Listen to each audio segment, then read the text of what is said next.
IPK-nya 4,0, gokil. Ampun.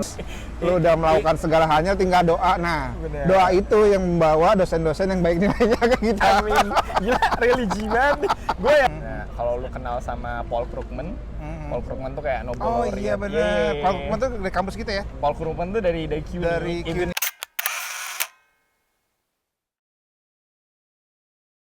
Ladies and gentlemen, now entering the hall, representing the candidates for the degrees of Master of Public Administration, Executive Master of Public Administration, Master of International Affairs, and the Master of Science in Education in Higher Education Administration is Mohammed Rixi Zain, carrying the banner for the Austin W. Marks School of Public and International Affairs.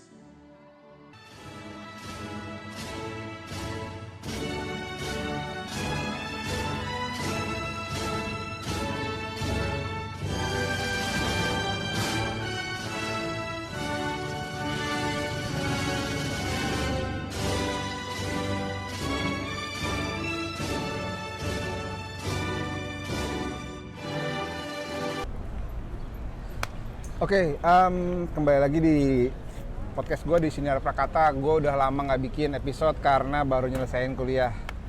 Nah, tapi kali ini semester gue udah beres, terus gue mau mulai lagi dan kita akan ngobrol sama teman kampus gue. Ini kenapa gue pengen ngobrol karena kita berdua berasal dari kampus yang tidak dikenal banyak orang sebenarnya. Kayak lu dengar kampus di New York itu lu akan coba dengar Columbia, New York University, paling ada lagi Fordham gitu-gitu ya. Parsons gitu. Tapi kampus gue berdua itu adalah nih Baruch College, Marks School of Public and International Affairs. Iya, itu harus kalau baca. iya. Di survei-survei gitu, kita adalah salah satu kampus negeri college state yang paling bagus di Amerika Serikat. Jadi atas nama alma mater asik. Gue pengen ngobrol sama teman gue yang baru lulus kemarin. Dan sebenarnya ini cukup membanggakan ya, karena dia adalah orang yang bawa bendera mewakili school gua gitu di wisuda kemarin. Nah, kita akan ngobrol sama Muhammad Rizky Zain, bener nggak? Bener. Hai semuanya. Muhammad Rizky Zain. Berarti lu udah 2 tahun ya di sini? Udah kuliah gue 2 tahun, gue 1,5 tahun. 1,5 tahun di sini karena setengah tahun pertama pandemi ya. Bener. 2020 ya. Itu parah banget tuh, gue kayak setengah tahun tuh ngalamin kuliah online kan, dan Indonesia kan literally di bawah sini ya, jadi bedanya kayak 12 jam. Iya, 12 jam. Jadi gue kayak ngalamin kelas yang jam 2 malam. Iya. Sama gue juga kayak gitu tuh. Sumpah. Jam 2 subuh. Bener. Tapi meskipun kadang-kadang enak ya, bangunnya subuh kan jam 4, Yes, kadang jam 5 gitu kita bangun. Nggak telat sholat. Nggak telat gitu. Jadi tetap bisa sholat subuh gitu. Sholat subuh terus langsung kuliah gitu kan. Kayak kalau orang tua kan dulu suka bilang kan, habis sholat subuh enaknya belajar. Nah, kita literally gitu ya kemarin. Bener. Habis sholat subuh terus belajar sampai jam 8, jam 9 gitu kira-kira. Nah, sebelum lebih jauh, pertanyaan gue adalah, lu tau dari mana sih kampus Baruch College? I see. Baruch tuh sebenarnya, ya kalau lu denger Amerika, gue nggak bisa ngomong buat orang. Gue pengen kayak kota yang paling terkenal kan sebenarnya untuk belajar kan. Nah, target gue pasti dari awal tuh gue pengen sekolah di New York. Iya. Ya kan. Nah, kuliah di New York yang kayak lu bilang tadi, kalau nggak either Columbia, NYU, gitu kan. Nah, yang mana pada saat gue apply kampus tuh, ya gue keterima juga tuh di kampus-kampus itu. Tapi karena beasiswa gue tuh agak ada batasan dari sisi funding nih. Oh, Fulbright ya? Fulbright. Ada batasan, ada cap-nya sisi funding, nggak segenerous beasiswa yang LPDP. Misalnya. Nah, jadi gue mikir apakah gue menggunakan tabungan gue untuk sekolah di sini yang mana sudah punya anak ya gue ya, bukan pilihan yang cukup tepat sepertinya. Nah, akhirnya gue go with the public school yang mana itu CUNY Baruch College, tapi bukan berarti ini kampus yang biasa-biasa banget juga, enggak, karena gue terus terang gue dari kecil sampai gue sekarang sekolah tuh gue selalu dapat sekolah negeri gitu kan. Jadi kayak masuk SD negeri, SMP negeri, SMA negeri. Bener. Kampus negeri, UI gitu-gitu lah. Nah, kuliahnya juga negeri, meskipun negeri orang ya. Bener banget gitu. Nah, gue tahu Baruk ini dari waktu gue apply beasiswa. Itu kayak kan kampus-kampus gua kemarin tuh out of budget tuh, out of range kan. Kalau lu nggak dapat beasiswa tambahan segala macam. Nah, ditawarin sama Fulbright ya. Fulbright ya. Benar, salah satu option gitu. Tapi yang ditawarin sama mereka bukan berarti yang beneran masuk budget juga, tapi emang sekolah yang mereka consider as a very good school juga gitu. Nah, salah satu alasan gua ke CUNY juga tuh jadi bidang gue kan trade policy nih. Nah, ada salah satu profesor yang gue look up banget. Bidang gue tuh tentang nama areanya economic geography. Nah, kalau lu kenal sama Paul Krugman, Paul Krugman tuh kayak Nobel laureate. Oh iya benar. Paul Krugman tuh dari kampus kita ya? Paul Krugman tuh dari CUNY. Dari Even CUNY. though dia same college systems, tapi dia beda college. Dia di Graduate Center, tapi dia sekarang resident di distinguished professor di salah satu kampus CUNY. Iya. Gitu. Nah, gua ngerasa karena bidang gua sama nih, ya kan, I look up to this guy, to this professor. Jadi gua ngerasa daripada gua ke kampus-kampus lain yang negeri dan masuk budget juga, tapi gua nggak pengen kemana, nggak ketemu sama orang kayak gini, gue prefer ke CUNY. Nobel kan ya? Dia Nobel Economics kan? Nobel laureate in Economics dan bidangnya trade policy pula. Oh wow, makanya kampus kita punya Nobel juga, jangan salah. Itu tuh kalau lu baca buku-buku soal international economics tuh dia gitu. Gua kan HI ya, itu juga gue baca, maksudnya buku-bukunya dia juga gue baca sih, Paul Krugman, makanya gue baru sadar ya juga, bener iya. Dia graduate center sini nih. Peraih Nobel Economics kan, Nobel Economics dan dia ada di ada di CUNY salah satunya gitu. Jadi nggak kalah tren lah, nggak kalah keren gitu. I mean nggak bisa dipandang sebelah. I mean most schools in New York is actually very good kalau kita bedah dari sisi schools ya gitu. Iya. Kan kadang orang assume if it's not Columbia, I mean ini mungkin agak out of topic kalau misalnya kita bicara Ivy League, kalau misalnya lulusan sekolah lain yang di ada salah satu Ivy League yang kurang cukup prominent, lu juga akan ngerasa walaupun dia Ivy League tapi dia sekolah yang Iya. Dan NYU juga bukan Ivy League kan setahu gua. Jadi dan tetap misalnya secara reputasi juga oke lah gitu. Sebenarnya bukan Ivy League kan, bukan kampus swasta lama-lama itu. Yang punya reputasi wah gitu ya. Betul. Oke. Dan ketika lu datang ke sini, maksudnya ketika lu masuk kan lu udah lu udah dapat Fulbright. Ya mungkin kalau tips dapat Fulbright kalian bisa cari sendiri ya. Tapi maksudnya buat Fulbright di New York gitu, salah satu yang make sense memang baru ya, karena biaya kuliahnya setengahnya dari Columbia dan NYU kan ya, kira-kira sampai lulus ya. Kita bicara sampai lulus gitu. Bener setengahnya. Dan ya memang walaupun ada juga yang teman-teman satu cohort gue yang dapat di Columbia sama NYU, tapi mereka itu kayak ada additional funding dari kampus dan lain-lain gitu. Dan gue emang gak cukup keren kali untuk dapat funding dari kampus-kampus lain, jadi ya udah ya. But overall I got what I need sih. Kira kayak gitu sih. So ya. Dan dari kuliahnya, maksudnya dari kuliahnya di Baruk itu sendiri ya. Ada lu ngerasa oh ternyata bagus juga nih, atau kayaknya nih kurang dosen-dosennya gitu? Sebenarnya tuh banyak dosen-dosen di kampus kita tuh yang mereka itu ngajar juga di kampus-kampus saya di NYU. Jadi ada dosen gue yang ngajar. Kemarin gue dapat Global Communication nama kelasnya kayak 2 semester lalu. Nah, nama profesor Don Waisanen. Don Waisanen tuh masih jadi dosen di Columbia. Dan jadi dosen tamu di NYU itu.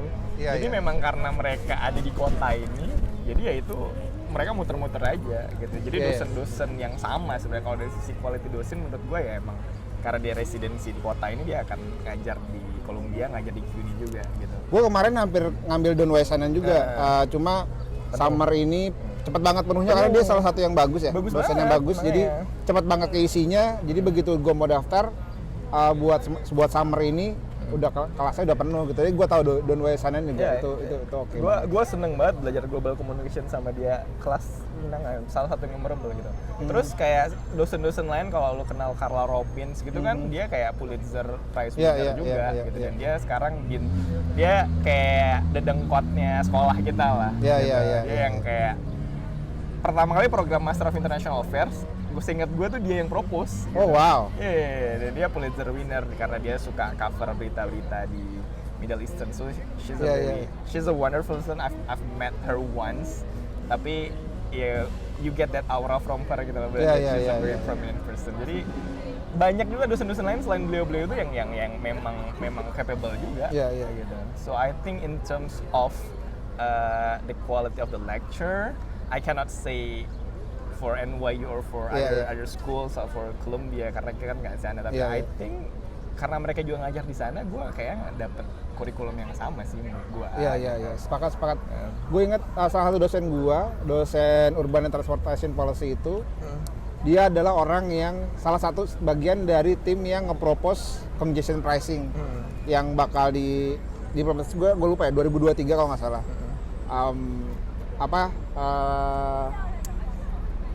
Jalan pajak yang macet itu, kan? Aduh gue lupa. Iya, congestion pricing yang di Jakarta tuh udah ada tuh gate-nya yang nggak pernah dikerjain. Yang jalan berbayar otomatis, apalah itulah. Jalan tol, ERP sistem yang pakai yang mesinnya ada di mobil. Iya. Nah, dia salah satu yang nge-propose itu dari 2000 gue lupa 2000 berapa. Dan maksudnya gue juga ngerasain itu bahwa ya mereka praktisi juga dan sama-sama maksudnya nggak akan kalah. Dosen-dosennya juga oke banget kok gitu, jadi nggak. Dan satu lagi yang mau gue tambahin, gue baru inget banget, kebanyakan nih orang-orang ini tuh satu ya dari kita bicara dosen dulu deh. Mereka emang pejabat-pejabat kota di sini. Iya. Pernah jadi seseorang di pemerintah kota di sini kan, gitu, rata-rata gitu kan. Nah, dosen gue ada yang bahkan sekarang masih aktif jadi kayak kepala dinas atau advisor. Enggak. High level pejabat yang ngurusin soal waste management di sini kemarin. Di city. Environmental policy. State bahkan. State. Wow. Dia masih ngajar di sini. Nah, itu ada pengalaman seru tuh. Gue cerita dikit ya. Jadi kayak salah satu tugas akhirnya kita bikin masukan. Kalau lu kan di bidang polisi, lu tahu ada istilah public hearing yang dimana draft undang-undang dilempar ke masyarakat. Betul. Kan. Nah, salah satu tugas gue adalah gue ngasih masukan untuk public hearing yang di bidang environmental policy yang dia kerjain gitu. Jadi gue ngerasa gue kontribut beneran nih gitu ya nggak sih? Amin kalau di Indonesia lo bikin kayak gitu, gue kan juga di bidang kayak gitu pasti yang ngisi itu yang kayak yang orang-orang yang ya dia kerja di bidang itu doang gitu, terbatas banget. Tapi di sini dia nge-encourage mahasiswa-mahasiswa yang mungkin lebih kritis gitu. Ini gimana nih kalau ada undang-undang ini. Jadi menurut gue itu salah satu keuntungannya karena mereka bener-bener make the policy in the city, in the state. Jadi lu koneksi ke city atau state government-nya tuh cukup kuat gitu. Dan kan kita nggak pernah tahu juga, bisa jadi memang benar dipertimbangkan masukan-masukannya, karena kan mereka pengambil kebijakan juga gitu. Mereka pernah ngambil kebijakan, mereka juga tahu kenal sama si pembuat kebijakan. Bisa jadi ide lu yang dibawa, meskipun gua nggak tahu dia akan bilang apa enggak ya, tapi paling enggak tuh tiba-tiba ada kebijakan, oh ini yang gue propose. Maksudnya itu peluang itu ada gitu ya. Peluang itu minimal ada. Lu kontribut lah ya kan. Di tempat lu tinggal gitu-gitu. Gue ngerasa itu praktek kebijakan publik yang baik, partisipatori dari orang-orang yang emang satu paham punya capability-nya karena kita kan sekolah nih. Sama ya dia tinggal di sini. Ada attachment dari sisi lokasi gitu. It's a good practice gitu. Dan gue seneng banget kalau misalnya itu dipraktekin kayak di Indonesia gitu. Gue pengen banget gitu. Jadi biar yang kayak misalnya kayak undang-undang kita yang kemarin itu tuh, undang-undang kita yang kontroversi itu apapun lah ya. Iya banyak lah. Kalau misalnya tuh dilempar ke orang yang S2 atau S3 itu gua rasa kan ini lebih bagus ya menurut gua. Dan ruangnya dibuka kan gitu. Ruangnya dibuka, dibawa ke kampus-kampus, mahasiswa S2, S3-nya atau bahkan S1 juga bisa kasih masukan, dipertimbangkan, ada mekanismenya lagi dipertimbangkan buat memperkaya diskusinya gitu. Benar. Itu dan Iya. Gua melihat itu juga di sini cukup oke ya gitu. Maksudnya kayak beberapa kebijakan yang gua tahu ya kayak sekarang kan Lu kan kemarin ya congestion segala macam tuh kan. iya, terus ada sekarang kan di housing kan ada good cost eviction gitu-gitu.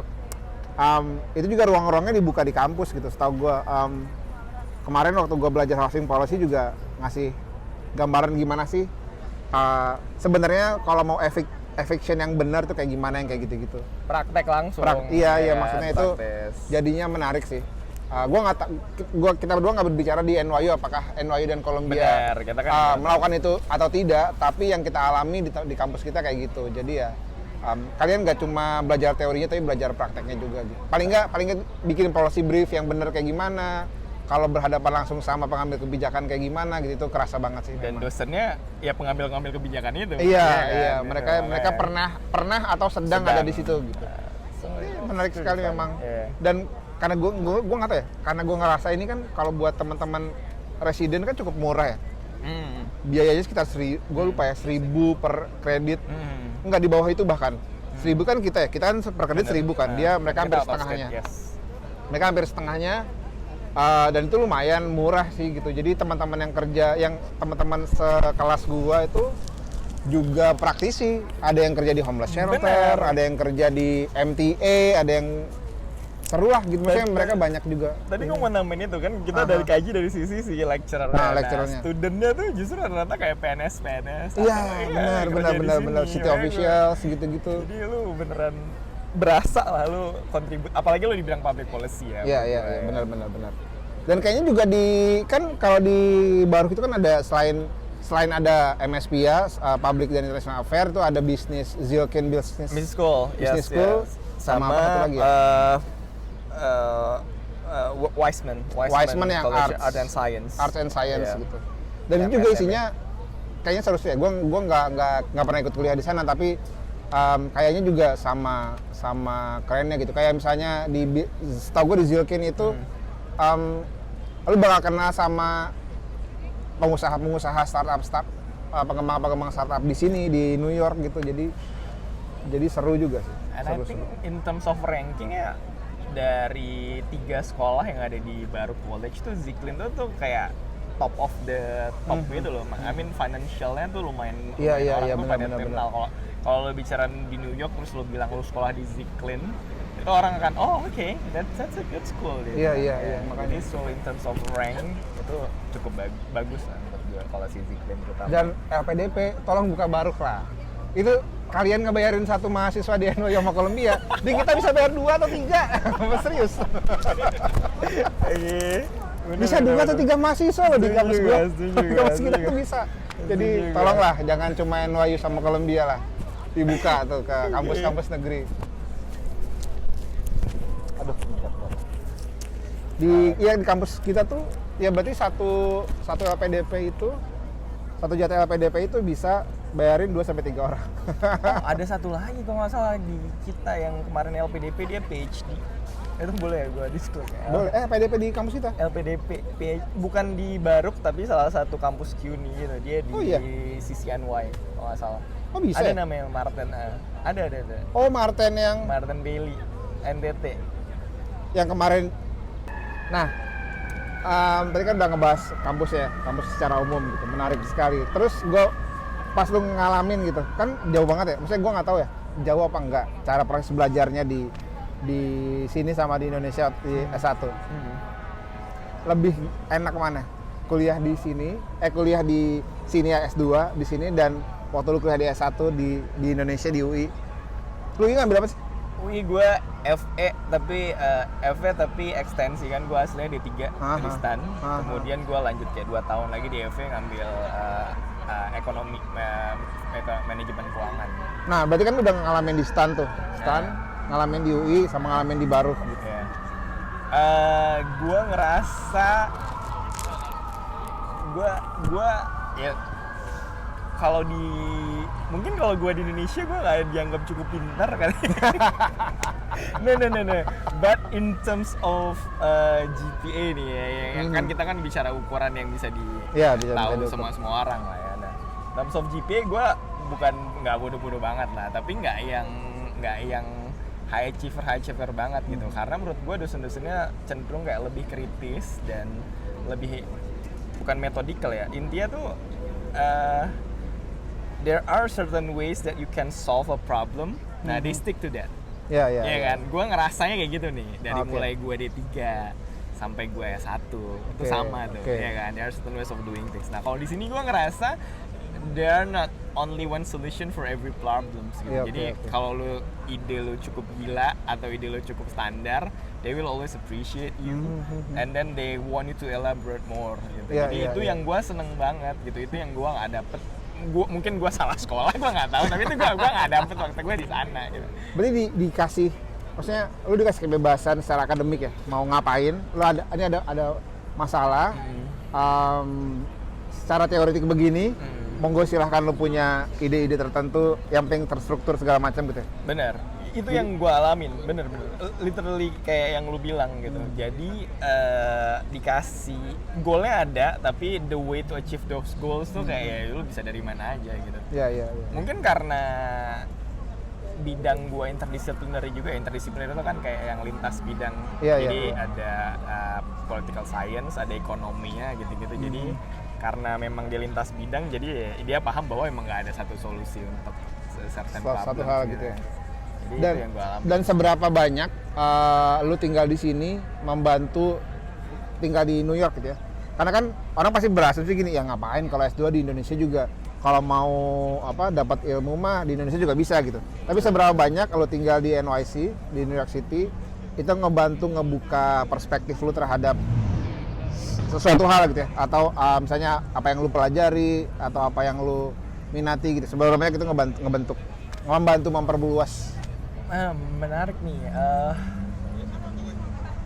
Gue dulu ngerasa waktu gue ke New York tuh ini negara maju gitu kan, jadi gue akan belajar banyak hal, ya kan. Nah, but it turns out every country has their own problem. Iya, nggak sih? iya, Mau lo betul. developing countries atau developed countries gitu. Iya. Nah, jadi kalau di kelas-kelas nih justru kayak ada masalah nih, misalnya kayak masalah ketimpangan sosial Iya, gitu kan. Di sini kan isu itu kan keras banget ya. Nah, kalau di negara kita kan emang udah Iya, ada juga iya. gitu. Nah, kadang gue ngerasa yang diajarin di sini itu bukan, kalimatnya ganti.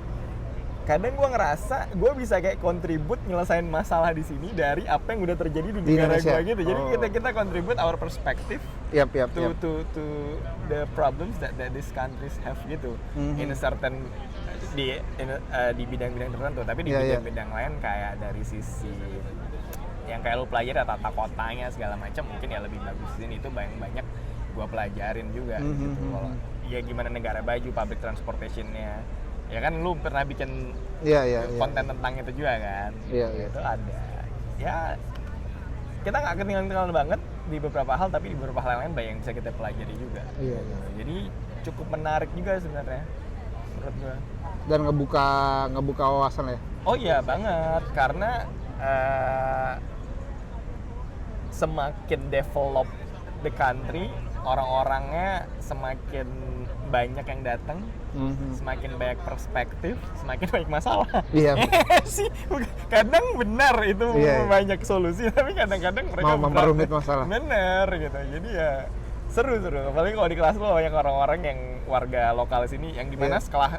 sekolah kita tuh dikit banget international students-nya. Iya betul. Kayak ya gue cuma ketemu ya Angga ini atau sekolah muka, ada satu lagi kemarin namanya Leli. Itu cuma itu doang. Gue cuma kenal 3 orang yang di master ya, Iya. yang dari Indonesia, dan mostly itu kayak warga-warga lokal di sini. Dengan Betul. cara pikir mereka ya is that even supposed to be a problem? Kadang-kadang gue ngerasa iya, karena lu di negara ini lu nggak ngerasa itu masalah problem, itu, ya. tapi kalau gue di negara lain itu problem. Things like that gitu loh, yang kayak oke, menarik banget ya. Ya it open my perspective in that sense. Seberapa diverse kelas lu? Kelas gua itu Kelas-kelas kan nggak kita kan nggak ada satu kelas yang Sama exactly bareng, sama ya. ya, Tapi maksudnya gue pernah punya teman dari Nairobi itu apa Kenya? Kenya. Ada satu dari Kenya, ada yang dari China. Kebanyakan dari China sih sama India. Cuma ada teman satu dari Kenya. Nah, lu ada dari? Gue international studentnya nggak pernah lebih dari 4-5 orang sih, gitu. Mungkin itu akan jadi kayak satu kelas tuh mungkin kayak ada 25 orang kali ya, maksimal lah ya, kayak 20 lah. Nah itu kayak nggak lebih dari 5 orang international student, sisanya memang warga sini. Ya kan karena emang biasa kan public university di sini ya emang untuk locals sebenarnya. Iya ya betul kan? betul. Nah, tapi mungkin di kita proporsinya lebih banyak karena kita international affairs programnya, jadi mereka pengen buka agak banyak dari internasional. Gue yakin kalau di sekolah lain, kalau di kampus kita yang lain tuh lebih dikit lagi proporsi. Tapi ya lumayan diverse juga. Pasti ada orang. Pasti bukan cuma Indonesian aja yang dikit. Ya soalnya gue ini cerita dikit ya. Jadi waktu bulan lalu itu ada Asian Heritage Appreciation Month, gue lupa. Iya, tadi gue ceritain. Jadi di situ tuh ada kayak negara-negara Asia gitulah, ada negara-negara Asia. Gue lihat pas gue datang ke kampus, lihat ada bendera Malaysia, ada bendera Singapura, ada bendera India, Thailand, China, tapi nggak ada bendera Indonesia. Terus kayak, kita bukan Asia. Pelanggaran banget. Saya itu memahami karena sedikit ya, maksudnya. Karena nggak banyak orang Indonesia kan gitu. Kayak di grup Cuni kita aja itu kayak cuma berapa lah, 40-an orang. Gua nggak tahu di grup Indonesia di Kolombia, di NY itu pasti jauh lebih banyak daripada kayak kita kan desa. Gitu. Kayak berdua desa lah gitu. Kalau di kita sedikit banget. Jadi wajar bahwa nggak masuk. Cuma maksudnya harapannya ayo pada datang ke kampus kita biar kita dinotis. Berani-berani ya mereka nggak menotis kita, lu ngaco sekali memang. Padahal transportasi publik mereka di sini masih bagusan kita punya Transjakarta, mereka nggak punya. True. Nah, kan gini ya, gua nggak tahu nih, tapi ini biasanya terjadi di kebanyakan kampus di Amerika Serikat. Kayaknya nih, ini gue masih kayaknya. Kan kebanyakan orang-orang di sini selalu melihat bahwa orang-orang dari Global South, dari Asia gitu kayak nggak, apaan sih lo gitu. It's not really a thing gitu, apa yang lo kasih masukan, apa yang lo kasih, apa kayak mereka meremehkan lah gitu. Lu ngerasain itu juga?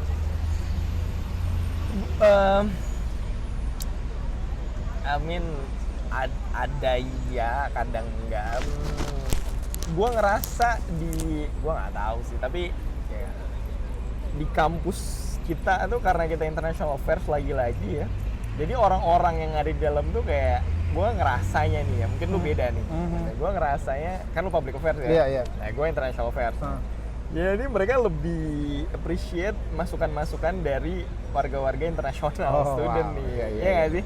Karena all of them like diplomats gitu, jadi ceweknya cara lebih subtle lah, walaupun mereka ngeremehin, tapi mereka nunjukin itu. Gue nggak tahu apakah mereka ngeremehin apa enggak, tapi yang gue tangkap dari respon-respon mereka tiap gue ngomong sesuatu kayak, oh that's an interesting point of view, selalu kayak gitulah dia bilang.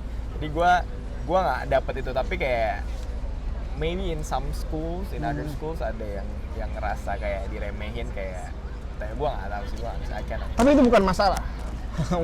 Gue merasa itu nggak masalah, mesti kalau ada teman-teman yang juga ngerasain itu, karena gue pernah ngelihat kayaknya banyak lebih ke karena mereka nggak tahu sih, karena mereka nggak tahu bahwa itu tuh adalah sesuatu dan itu adalah matters gitu di dalam konteks kebijakan gitu atau dalam konteks ilmu pengetahuan gitu. Kayak di kelas gue waktu ngomongin BRT gitu, kan salah satu referensinya adalah Kolombia Bogota ya, karena kan mereka yang pertama. Begitu gua ngejelasin di Indonesia Jakarta tuh punya juga, dan apa namanya, kita tuh salah satu negara dengan jumlah koridor paling banyak di dunia, gue bilang. Iya kan, kita punya 13 koridor kan, 13 koridor yang dedicated bus lane itu yang koridor jalur khusus bis. Kita tuh paling panjang di dunia kalau ditotalin kilometernya. Ada 120 km kalau nggak salah ya, tapi bisa dikoreksi sih kalau ini. Dia kan lu kan bikin podcast tentang itu. Iya. Gue bahas itu, bahwa kita tuh paling panjang trek busway-nya, dan mereka begitu tahu kayak, oh wow, ini ternyata itu apa segitu, kalau itu segitu bagusnya, kenapa kota kita nggak punya? Gitu. Benar.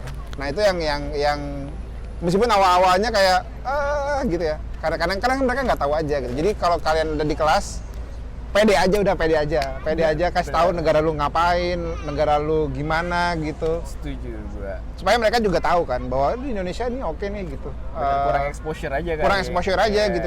Kita tuh kurang exposure aja gitu. Karena kalau misalnya nih di kelas, kalau lagi capek, kan lu harus ngomong pakai bahasa Inggris ya. Kadang-kadang harus mikir ya. Kadang-kadang kita males. Bener gak sih? Gue tuh kadang-kadang suka kayak gitu. Kalau lagi capek, lagi males gitu kayak, ini pendapatnya ngaco nih. Gue tahu bantahan yang lebih oke gitu. Bener banget. Iya kan? Iya. Kayak, udahlah biarin aja lah gitu. Udah gue capek, udah pada mikir lagi gitu. Iya. Oh iya, kalau buat yang mau sekolah ini penting banget nih. Jadi kalau di sini yang gue alami ya, lu ngomong apa aja, pendapat lu di kelas gitu, lu akan diapresiasi dari sisi ya lu berani menyampaikan sesuatu. Terlepas dari lu yang apa sih pertanyaannya, apa sih gitu. A atau si B gitu, tapi orang-orang akan akan ngomong. Bener. Jadi dan biasanya cenderung kayak ini, mungkin gue rada bias ya, tapi kayak yang Asian tuh kalau ngomong di kelas tuh walaupun dia secara kurang lancar dibandingin sama warga lokal gitu, tapi menurut gue secara material tuh lebih menambah value daripada apa yang dikasih tahu sama teman-teman lokal sini, teman-teman yang beneran warga US. Dan nggak ada grammar Nazi di sini ya. Jadi kalau salah-salah grammar, salah-salah ini dosen lu bakal apresiasi dan dia bakal bilang oke, I get the point gitu-gitu lah. Mereka yang penting itu poinnya dapat. Jadi meskipun kadang-kadang lu ngerasa aduh English gue broken banget gitu, ya nggak masalah sih, nggak. Yang penting kalau pas ngetik bener gitu, pas kerjain tugas. Tapi kalau ngomong ya udahlah gitu. Gue juga kadang-kadang juga salah-salah kayak abis itu kayak gue jelek banget di bahasa Inggrisnya gitu, tapi ya udahlah. Kalau kata guru bahasa Inggris gue zaman SMP dulu, communication itu I understand, you understand, then it's all fine. Udah. I understand, you understand, it's okay gitu. Jadi kayak enggak. Dan itu kepake banget di sini sih. Memang dosen-dosen gue gitu, dosen-dosen lu juga pasti kan. Meskipun kadang-kadang ya kalau lagi capek, kalau lagi males kayak udahlah diem aja mending di kelas gitu, nggak usah ngomong kayak gitu-gitu. Memang menarik. Gue ngalamin itu banget, bener. Jadi jangan ragu kuliah di Amerika Serikat sih. Uni dong, please. Uni, please. Dan satu gini, ini hal yang sangat penting ini yang harus gue tanyakan. Apa nih? Nih, ini merupakan sebuah prestasi yang membanggakan buat Indonesia. Apa nih? Takut Zen banget. ini. Takut banget. IPK-nya 4,0, gokil. Ampun. 4,0 loh. Aduh. Di Amerika Serikat 4,0. Itu sebuah kebanggaan sendiri sebagai rekan sealma maternya juga senang. Gue mempertahankan 3,4 aja udah susah-susahan gila, begadang-begadang. 3,4 is not bad loh. It's not bad at all. Itu udah begadang-begadang, ini ada 4,0 di samping gue, gila. Apa yang lu lakukan sampai lu bisa dapat 4,0? Itu mengerikan sih. Bagi gue tuh wow. Takut banget nih, gue takut salah ini. Pertama alhamdulillah gue dapat 4 gitu, karena gue ngerasa gue di Indonesia misalnya, makanya gue ngomong di awal tadi, di Indonesia gue ngerasa gue nggak bisa dapet achievement gue di bidang akademik nggak setinggi ini gitu. Tapi di sini gue dapet segitu gitu. Satu, in terms of kalau kita ngomong 4 tuh kan sebenarnya A semua ya. Nah, A itu kan range-nya sebenarnya nggak 100 kan? Iya nggak sih? Iya. Iya nggak sih? Nah, yang gue lakukan tuh ini rada-rada ambi, tapi nggak ambi juga. Jadi gue orangnya rada agak ke-plan gitu, ada agak punya rencana-rencana gitu. Nah, jadi setiap pembagian silabus tuh kan ada tuh persentase nilainya tuh. Nah, itu gue kayak punya Excel sheet sendiri aja, takut ya. Jadi gue kayak punya Excel sheet sendiri gitu. Enggak. Dimana gue kayak kontrol banget. Satu, target gue nggak perlu 100, target gue ngerasa kalau gue bisa dapat A, ya gue akan kejar A. A itu berapa? 96, kadang cuma 93 atau 94 kan. Kadang nggak ngikutin persenan, kadang yang penting lu ada di atas aja. Bener. Selama lu ada di bagian orang-orang yang paling tinggi nilainya di kelas gitu, 5 orang atau 6 orang paling tinggi, di antara orang-orang tertinggi di kelas ya lu pasti dapat A gitu kan. Bener. Nah, ada itu namanya kurva normal kan, distribusi normal. Nah gitu, itu yang kayak gua kayak agak freak sih nih, kayak gua punya kontrol as in tugas yang kemarin nih gue dapat berapa gitu. Nah kalau misalnya udah dapat agak lumayan di atas nih, misalnya dapat makalah A 30%, gue udah dapat 98 atau 90 tinggi lah. Nah itu yang gue, berarti gue bisa agak longgar gitu tugas keduanya. Jadi gue kayak kontrol per item yang ada di silabus gitu, berapa persennya. Gue ngelakuin itu karena gue pengen, New York City tuh kayak banyak banget hal yang kalau lu cuma belajar di New York City tuh lu sayang banget gitu loh. Betul. Jadi gue ngerasa ini latihan buat time management gue gitu. Banyak hal yang pengen gue lakuin di sini. Betul. Tapi gue nggak mau mengorbankan sekolah di sini. Satu, gue bawa beasiswa kan. I mean gue walaupun itu nggak ada yang ngasih beban ke gue, ngerasa kayak beasiswa gue ini kayak agak-agak lumayan terpandang. Jadi gue kayak ngerasa gue harus do something biar nggak ngecewain yang ngasih gue duit. Iya betul. Kan. Di satu sisi gue juga pengen jalan-jalan kemana-mana gitu. Jadi lu ke Coachella kan kemarin? Sempat ke Coachella, 4,0 sempat ke Coachella, lu bayangin. Nah, justru karena gue pengen ke Coachella, gue harus bener-bener teliti banget. Ngerti nggak sih lo, kalau misalnya gue agak time management gue agak kurang, mungkin gue nggak dapet segitu. Iya. Nah itu jadi gue agak punya kontrol di situ. Nah kalau misalnya di tugas-tugas awal nilai gue nggak cukup oke, gitu-gitu, maka gue akan rada push my pace in terms of belajar. Gitu. Lu ngejar ketertinggalan sisanya gitu ya? Supaya minimal dapat batas minimal. Tapi gue nggak pernah ngejar 100 sama sekali, karena bukan itu intinya. Gue selalu ngejar ya 90. Gue selalu ngejar batas minimal gitu. Bener juga ya? Ya gue cukup cerdas dari situ. Itu bukan 100 by the way. Bener. Itu kan ya itu ada pokoknya 90 ke atas sampai 100. Jadi lu nggak perlu excellent semuanya, tapi paling nggak di range itu lu masuk gitu ya. Bener. Iya, menarik. Strateginya sangat menarik. Saya nggak kepikiran itu kemarin. Strategi gue nggak pintar, cuma gue strategi gue selalu ngomong itu. Gue ngerasa nggak ya, lu pinter taktik aja, sama time management. Jadi IP gue yang tadi itu gue ngerasa achievement bukan dari sisi gue bisa excel in academic, tapi gue appreciate diri gue in terms gue jago in manage my time di New York City. Jadi gue bangga itu sih. Tapi itu memang harusnya gue nggak tahu ya. Cuma kan memang di hidup kan juga harus kayak gitu kan. Bener. Lu nggak perlu 100% excellence, tapi ya lu dapat yang terbaik lah gitu. Tapi lu nggak perlu semuanya lu dapat 100%. Bener. Nggak perlu semuanya dapat paling tinggi, tapi yang penting lu ada di range itu gitu, menarik juga. Ini dapat 4,0 jadi valid ya, omongannya valid. Kalau saya masih kurang valid 3,4 dia 4,0. Iya, bedanya dia bawa keluarga by the way di sini. Jadi banyak pikirannya. Kalau gua tuh beneran kayak lajang aja di sini ya kan. Mungkin itu juga bedanya gitu. Jadi punya kesempatan ke sana gitu ya. Aduh, tapi itu kita bawa. Tapi itu gitu. Oke ya. Gue ngerasa itu. Sama satu lagi ya, mau banyak gue selalu milih topik-topik kelas-kelas yang bikin gue semangat belajar ya. I see. Ya kan, itu penting benar. self motivation dari dalam diri lo. Kalau misal lo interest belajar sesuatu, maka lo belajar bukan buat nilai atau bukan buat lulus segala macam, tapi gue tertarik banget nih belajar kayak gini.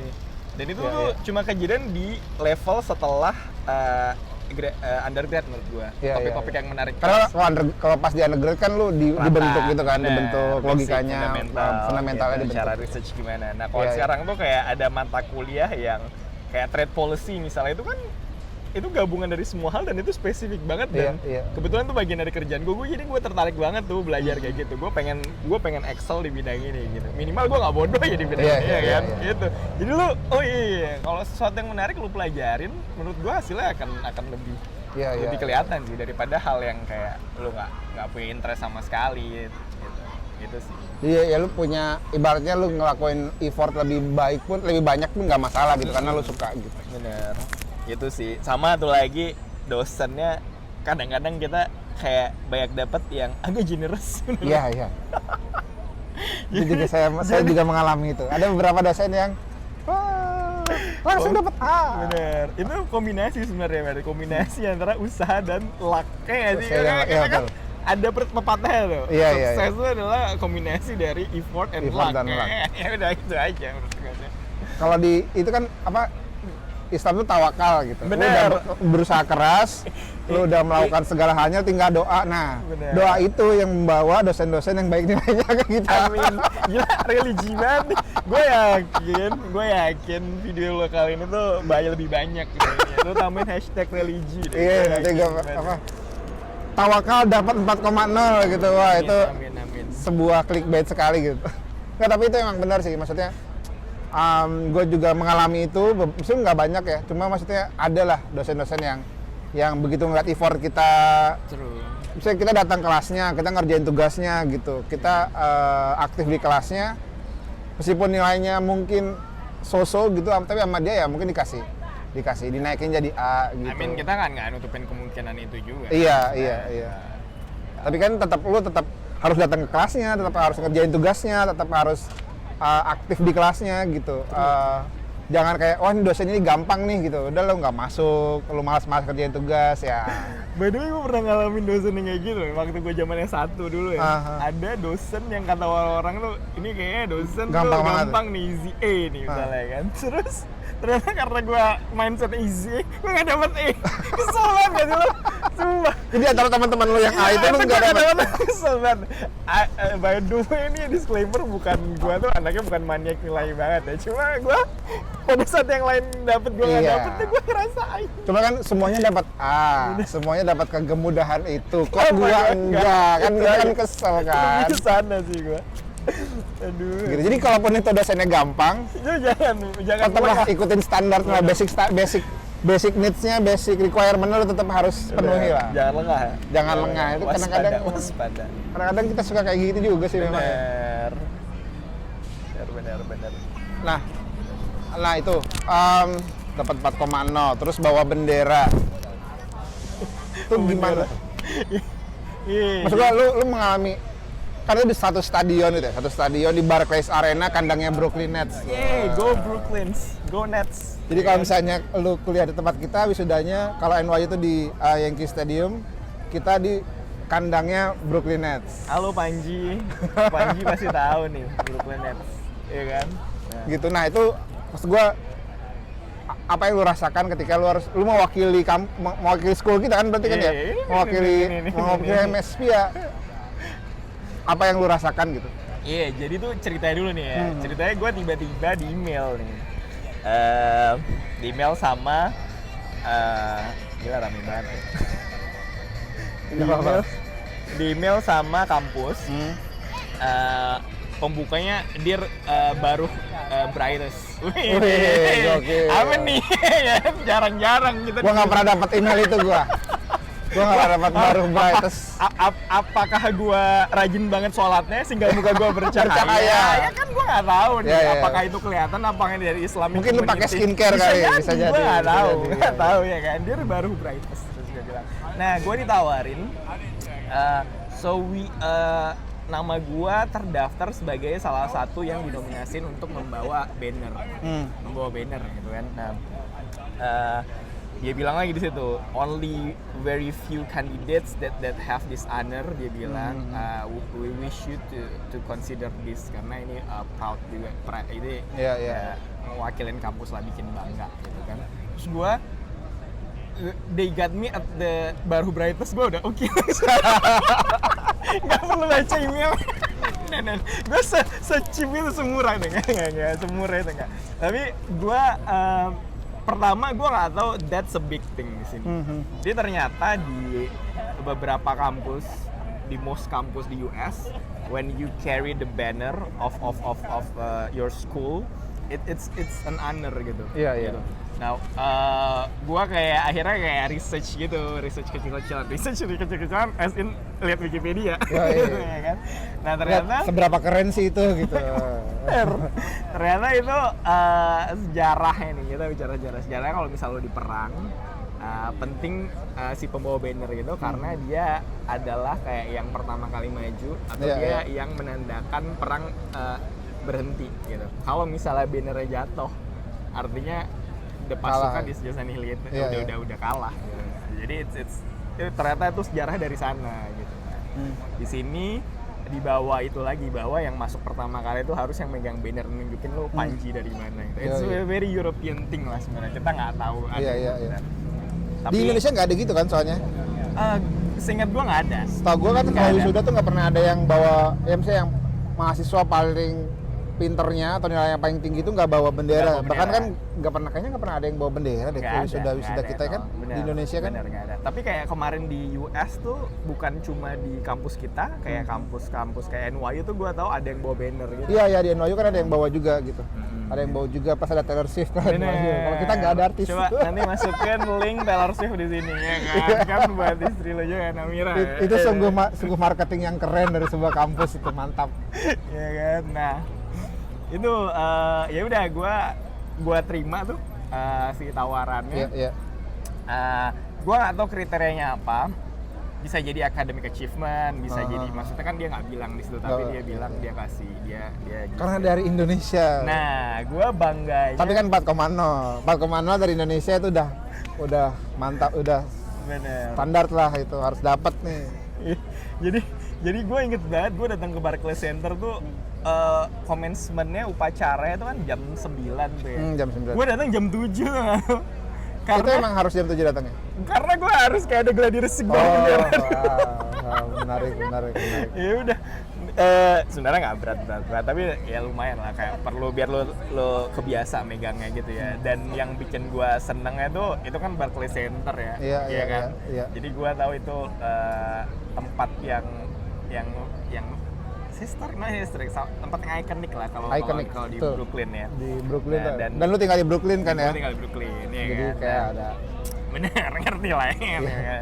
Nah, pas commencement itu jadi, oh iya, yang bikin menarik lagi, kampus kita itu kalau misalnya typically di US itu ada dua macam wisuda namanya, wisuda commencement sama convocation. Commencement tuh yang seluruh kampus, convocation tuh biasanya yang per school gitu ya? Benar. Nah, kalau kita kan kampusnya tuh baru CUNY Baru College nih. Iya. Kampusnya ini nih Marks. Nah, di tempat kita di Baru College itu nggak ada convocation. Nggak ada convocation. Kasian sekali. Kenapa nggak ada convocation itu sedih? Kasian karena Lu nggak dipanggil? nama lo nggak dipanggil. Jadi nggak ada tuh. Jadi kalau kita lihat wisuda di tempat lain tuh ada yang dipanggil namanya satu-satu, Iya. disalamin sama deannya, Iya. ya kan? Atau ditos-tosan karena sekarang pandemi. Iya. Jadi minimal nama lo di apa, announce. Hoodnya dipakein. Bener, Nah. di tesel di, Iya. kan? Nah, itu ada gitu. Itu biasanya di convocation bukan di commencement gitu. Nah, kampus kita nggak ada convocation-nya, jadi nggak dipanggil namanya. Nah, jadi yang bikin gue bangga dikit nih ya, nggak apa ya. Nama gue dipanggil di convocation, jadi itu kayak yang walaupun they pronounce it wrong, so nama gue Muhammad Rizky Zain, mereka pronounce itu Muhammad Rizky Zain, kepanggil tuh, tapi minimal nama gue dipanggil di Barclays Tapi dipanggil di Barclays Center, di mana biasanya yang dipanggil itu Kevin Durant yang dipanggil gitu kan. Kemarin ada James Harden di situ. Ini Rizky Zain lo dipanggil di Barclays Center. Receh banget gue, sungguh malu banget gue. Tapi ya, itu keren, mantap sekali. Wakilin Indonesia juga. Oke, Indonesia juga. Ya. Jadi kalau misalnya nanti ada apa, ada tuh di sejarahnya Baruch nanti. Kalau misalnya tahun Class of 2022, banner holdernya itu dari orang Indonesia. Mantap. Terus. Aduh. Itu deh. Nah, berarti kan sekarang udah selesai. Itu udah beres. Lu berarti minggu kedua balik ke Indonesia. Minggu kedua, minggu ketiga balik ke Indonesia. Ada rencana sekolah lagi? Nah, tadi gue udah cerita ke lo nih, ini emang menarik nih. Keluarga gue kebetulan itu pada lumayan suka sekolah nih, ya kan. Nah jadi waktu kemarin gue ngasih link untuk nonton gue wisuda, mereka pada nggak nonton gitu karena kan subuh juga kan di sana. Iya kan? benar, ada subuh juga karena enggak, dengan tengah malam berarti ya kan jam 9 jam 10 lah ya. Benar. Karena si Kiki, gue panggil Kiki kan. Kiki masih S2 gitu. Soalnya bokap gue, nyokap gue kayak udah S3 gitu kan. Jadi kayak satu gelar lagi deh kita baru nonton, lu bisa bayangin nggak? Jadi nanti aja S3 dah, kalau S3 kita nonton, kalau S2 kita udah pernah ngalamin gitu ya. Bener. Jadi menjawab pertanyaan lu adalah it's always on my mind to have an advanced degree in that. Bidangnya apa? Gue kepikiran kayak ya international political economy, trade policy, kebijakan perdagangan gitu-gitu, lagi hot juga soal minyakan ekspor CPO dan soal embargo karena Rusia Ukraine. Jadi dan setahun gue masuk tuh masalah perang dagang antara China US. Jadi ini topik yang menurut gue itu kayaknya nggak akan ada habisnya. Bener, gue excited sama topik ini, gue pengen belajar lebih, dan topik ini kayaknya nggak akan ada habisnya. Betul. Nah, belum kebahas, lu tugas akhir lu apa? Oh iya, tugas akhir gue tuh soal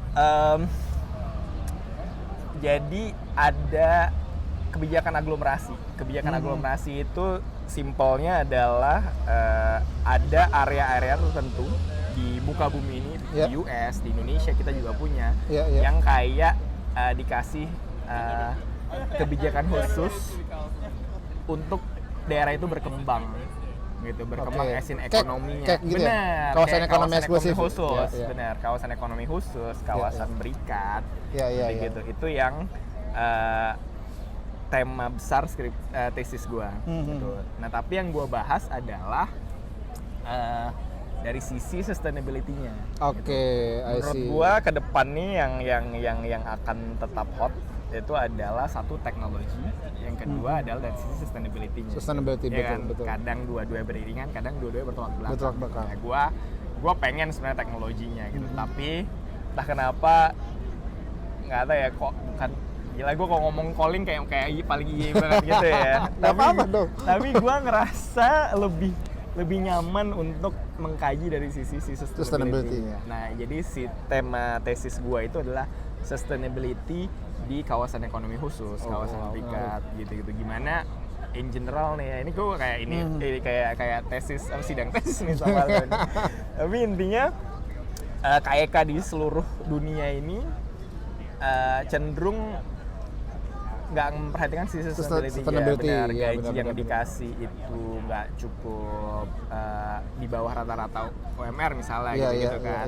Terus masalah sistem waste managementnya, sistem energi yang dipakainya masih energi fosil gitu-gitu. Itu yang gue bahas gitu.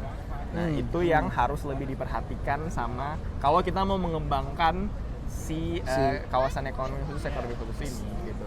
Karena kan yang gue pahami ya, karena dia kawasan ekonomi khusus, dia dapat berbagai macam kemudahan, perizinannya dan segala macamnya, persyaratan pajak-pajak. Makanya akhirnya kadang-kadang hal yang tadi yang dibuat untuk menjaga sustainability-nya malah nggak kepikiran. Bener, kan gitu. Karena yang penting masuk dulu kan. Masuk dulu gitu. Yang penting ngebangun dulu. Kadang ngebangunnya secara waste manajemennya kurang. Bener. Secara apa namanya? Social justice-nya, lingkungannya juga kawasan hijaunya dibabat, yang penting masuk semua kan. Bener, gitu kan. Itu yang di mana Indonesia sekarang punya belasan kek kan. Betul. Dan itu jadi penting banget tuh bahwa pengembangan cake-nya juga harus sustainable. Bener. Mantap ini memang. Iya kan? Kelihatan ya? Nggak sia-sia dibayarin. Nggak sia-sia dibayarin sama pemerintah Amerika Serikat ya. Jadi antek asing dong. Oh iya. Taxpayer-nya orang Amerika ini bukan taxpayer orang Indonesia nih. Maksudnya begini. Nggak menyisakan warga. Nggak menyisakan warga Indonesia dong gua. Ya itu yang gue bahas. Jadi gue balik paradigmnya. Jadi biasanya kemudahan berarti lu bisa usaha dengan cost yang lebih minimal, ya kan? Tapi gue balik paradigmnya, jadi ya lu bisa costnya lebih minimal, kita kasih kemudahan pajak segala macam, tapi in long term dia tidak lebih buruk sustainability-nya atau si social justice-nya di situ. Gitu. Jadi instead of kita jualan tanah kita jadiin kayak ini kayak kawasan contoh gitu loh. Dimana nanti orang-orang kerja di sana itu kesejahteraannya lebih oke, ya kan? Terus cara mereka sustainability ya kayak waste management itu lebih bagus. Jadi kawasan contoh gitu. Iya benar. Ya kan? Dibalik paradigmnya. Sementara kalau soalnya yang sekarang kejadian, taruhnya di kayak gitu, yang penting duitnya masuk gitu, ya kan, minimal orang-orang bisa ada kerja gitu. Nah, sekarang dia tetap dapat hal yang sama, tapi standarnya lebih. Jadi kemudahan tetap ada, tapi ya standar social justice-nya, standar environment-nya harus tetap ada gitu kan, gitu. Menarik sekali nih. Ya kan, cocok ya. Stafsus Menarik sekali memang. Iya. Itu jadi hal yang sangat penting tuh buat negara berkembang maupun negara yang yang sudah berkembang gitu kan, mereka juga punya kebijakan ya spesial kayak gitu kan. Bener. Terutama kayak negara berkembang itu kan, kenapa dia negara berkembang biasanya ekonominya di-drive berdasarkan trade sama ekspor ya. Ya kan, lu kalau misalnya perhatiin kebijakan sekarang tuh pemerintah kayak kenapa kita banyak banget impor ya, kita harus dorong ekspornya nih, atau kita harus banyak dagang produk kita gitu, impor kurang ekspor naik gitu. Nah si special economic zones ini, kawasan ekonomi khusus itu biasanya emang dikasih fasilitas biar produknya diekspor kemana-mana gitu. Nah karena arahnya selalu ke sana, ya gue ngerasa daripada kita lowin standar di sana justru kita naikin gitu. Jadi sejahteraannya dapat, ekspornya juga dapat gitu. Betul. Menarik sekali. Dan ini yang lu pernah cerita bahwa ini brief papernya, one pagernya pernah lu sampaikan. Oke, thank you. Lu pernah lu sampaikan ke dosen lu sambil jalan ke Penn Station, lu bayangin. Sumpah itu menarik banget. Gue itu tuh jadi gue nggak bisa romanticize kota ini. Iya. Karena ada jalan-jalan di sini yang memorable banget buat gue gitu, ya kan? Jadi contohnya nih gue inget banget. Jadi kalau misalnya di sini, kalau lu mau tesis itu lu harus prepare one pager. One pager tuh ya satu halaman summary lah dari apa yang mau bikin, proposal tapi satu halaman ya kan, nggak mau baca panjang-panjang gitu. Nah minggu pertama dia minta proposal jadi di minggu kedua gitu kan, yang si satu pager itu si profesor gue. Nah terus ya gue kerjain gitu karena gue interest tadi ya, balik tadi karena gue interest sama topik ini dan ini part of my work juga gitu. Jadi gue agak serius sebenarnya. Gue bikin sedemikian rupa, dikumpul di minggu kedua gitu.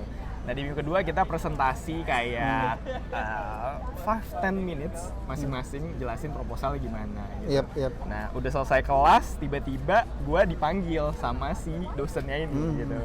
Dosennya bilang ke gue kayak di depan kelas gitu kan, what's your name? Dia bilang, Zain. Gue bilang, I really like your one pager. Dia bilang gitu, let's discuss this, let's walk with me katanya to a Penn Station. Gue harus pulang ke New Jersey, tapi gue pengen banget ngobrolin soal apa yang lu bikin, karena menurut gue ini the most, ini verbatim kalimatnya, this is like the most elaborated and interesting one pager I've ever read. Dia bilang gitu, oke. Gila. Nah, hal-hal kecil itu. Nah, akhirnya jadi sekolah kita tuh di 23rd Street, ya kan. Nah, si station yang ke luar kota itu dosen gua rumahnya di New Jersey. Jadi dia harus pulang jam 9 malam itu ke lewat Penn Station ini. Penn Station 34th Street. Ini 34th Street. Sekitar ada 10 jalan lah, ya, 11 blok ya. 11 blok jalan, dan itu tuh inget banget gue udah mau deket-deket winter, jadi udah mulai rada-rada dingin nih. Jam 9 malam pas mau winter tuh dingin banget guys. Beneran serius. Terus gue kayak satu gue seneng, dia seneng sama one pager gue, sama gue aduh ini harus jalan banget ya. Tapi ya udah, akhirnya yang terjadi adalah ya gue temenin dia jalan dari 23 ke 34 lewat ini nih. Ini by the way ini kita lagi ada di Madison Square Park. Gue inget banget dari sana tuh sampai ke sana nih. Iya. Gue sambil ngobrol, sambil ngejelasin maksud gue gini prof, yang kayak gini-gini. Jadi gue beneran ngejelasin sama dia di malam yang sangat dingin, dan dia kan New Yorker banget ya. Jalannya cepet banget. Jadi gue kayak, dan dia ngejar kereta. Iya. Jadi gue kayak lu bayangin ya, pakai bahasa Inggris, jalan malam-malam, dingin, jalannya cepet, ngejelasin hal yang tadi gue jelasin. Skripsi gitu, kira-kira hal yang tadi dia jelasin gitu. Lu bayangin sekompleks apa yang ada di kepala lu saat itu gitu. Tapi makanya gue bilang itu momen yang gue gak akan lupa sih. Jadi itu beneran dia tertarik sama kita, dan dia minta kita jelasin. Jadi udah kita jelasin kan tadi di kelas kan, dia minta elaborate. Dia lagi lebih jauh ya. Bilang, wow. Makanya gue it's very hard to not romanticize this city, karena gue akan cerita ke anak gue dulu, papa nih nak dari jalan sini ke sini, papa kan jelasin skripsi papa jadi stuff like that yang gue akan. Kalau tesisnya ini kita menjelaskan nih, papa menjelaskan dari sini sampai sana, bahasa Inggris, malam-malam dingin. Nah, iya kan? Kalau cuma jelasin ke bahasa Indonesia mah gampang. Malam-malam. Gua rasa anak kita bahasanya lebih banyak sih daripada kita Iya, yang berbatas ini. Si Amin aja. Pasti mereka lebih jago bahasa Inggris sih sebenarnya. Nggak perlu pakai mikir lagi gitu. Langsung casis cus. Aduh. Tapi ya itu gua salah satu yang nggak bisa gua lupa sih. Ya. I mean, 1,5 tahun gua ngalamin hal yang kayak gitu. The fact bahwa ada orang appreciate your work itu udah a thing gitu kan. Iya. Kan? Dan dia makanya gua seneng banget. Itu yang ya seneng aja. Tapi emang itu nggak sih? Gua nggak tahu ya. Cuma emang kayaknya emang di sini profesor-profesor itu memang sangat apresiatif sama mahasiswanya kan ya? True, itu betul. Gua nggak mendiskredikan, gua nggak ngebanding-bandingin sebenarnya, Iya. tapi ya Tapi dengan apa yang sudah lu alami di rasakan, ya. S1, D3 di Indonesia dengan S2 di sini, ya itu dosen-dosen itu lebih apresiatif ke kita gitu ya. setuju gua. Karena nggak tahu ya, mungkin karena international student juga, jadi dia tahu ada si barrier bahasa juga. Iya. Jadi dia ngerasa kalau ada orang nyampein sesuatu di bahasa yang dia nggak begitu paham, bukan mother tongue-nya. Iya. Nah itu dia lebih Thank you. very good, thanks. Thank you very much. Ya, itu sih. Iya. Gue ingat ada satu dosen gue yang tiap gue ngedrop, kan gue ada yang ngedrop paper kertas ya, maksudnya di print gitu, nggak di email online. Setiap gue habis ngasih dia selalu ngomong terima kasih banyak. Yes, Itu kayak kita, kayak abang Gojek dikasih tips 10.000 makasih banyak kayak gitu gitu. Dan gue apa ya, kenapa itu cukup seneng karena main di Amerika Serikat secara akademik orang selalu melihat itu di mereka jauh lebih tinggi kan gitu. Terus ada orang dari belahan dunia ketiga nih gitu ngasih tugas terus dijawabnya pakai terima kasih banyak, tuh kayak wow, mantap sekali ini orang, apresiatif sekali gitu. Betul, itu benar, itu culture sih di sini. Iya, jadi buat bapak-bapak dosen di Indonesia tolonglah apresiatif sama mahasiswa-mahasiswanya. Aku takut kita jadi kayak menggurui ini kan, tapi Enggak. Ini kan saran ya. Iya, boleh saran dong. kan. Gua nggak tahu ya, gua nggak pernah S2 di Indonesia, tapi S1 di Indonesia tuh sangat sulit apresiasinya. Apresiasi itu bukan berarti dapat nilai bagus gitu, cuma kayak ya lu dipuji, dibahas itu kalau menarik gitu ya, ya hal-hal kecil lah kayak tadi gitu. Shown interest. Iya, gitu shown kan. interest gitu, kayak tadi Zen tuh sama pembimbingnya minta dijelasin, ditemenin pulang gitu loh, ditemenin pulang dari 23 ke 34 itu kan udah sebuah hal yang sangat-sangat seru ya. Seru Ceritain gitu. aja seru gitu. Iya, Apalagi ceritanya mau seru. ngerasain ya kan. Dan kalau membayangkan itu jalan malam-malam dingin,